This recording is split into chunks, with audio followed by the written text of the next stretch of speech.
This is President Buhari's second budget presentation since taking office in 2015, and it comes at a time when the economy faces one of its worst performances since the Civil War some 50 years ago. Last year, the administration's first budget of 6.6 trillion presented in December was messy.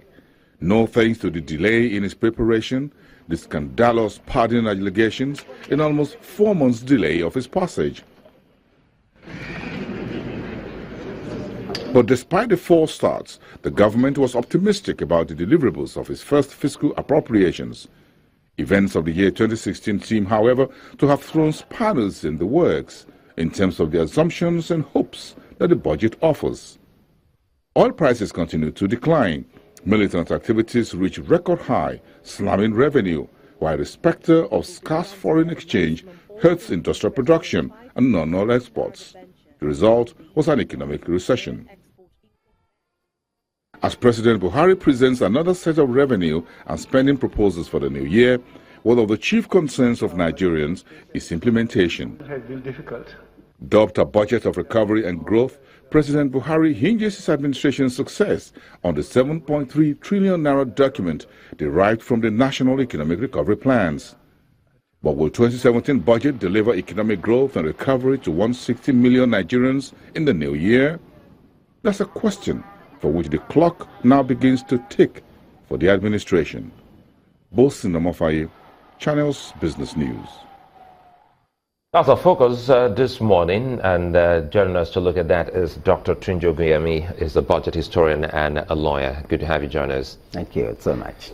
2016 is still very fresh in our memories because it's not quite longer time that was finally passed. If you look at what went the back and forth with 2016 before we start looking at the estimates of 2017, this looks pretty good for the president. Yes, you're right. 2016 budget was late in coming. I mean, 4 clear months. But this one is just the laying of the budget. It's not the passage of the budget. For you to be able to pass the budget properly, the National Assembly will need nothing less than 90 days, and that's actually about March next year. So if this budget passes anything less than March next year, then a miracle would have been wrought. And you think by now the executive arm should have learned a thing or two. Actually, any budget concerning that back and forth movement, which was adduced to the fact that it wasn't properly couched.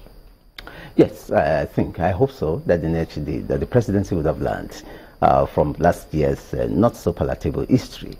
Any budget that you submit at a time that is farther than August is late.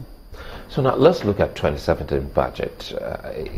When it was presented, what was the first thing that struck you as a historian of our budget over the years?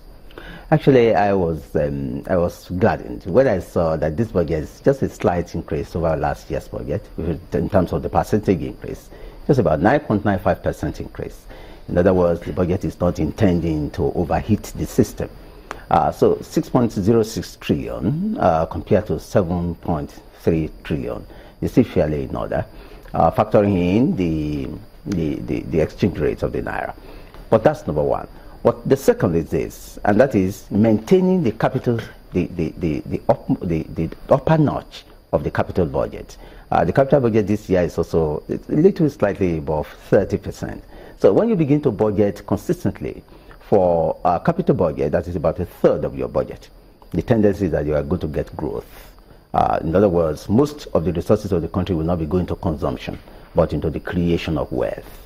Is that what you see here? Yes, exactly. But there are those who believe that the budget is already being threatened because of the estimates that were used. Yes. Based on the realities on ground and what's out there.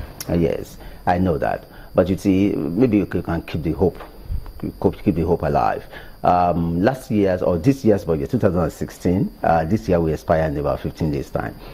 This year's budget, 6.06 trillion, yes, but was based upon 3 fundamentals.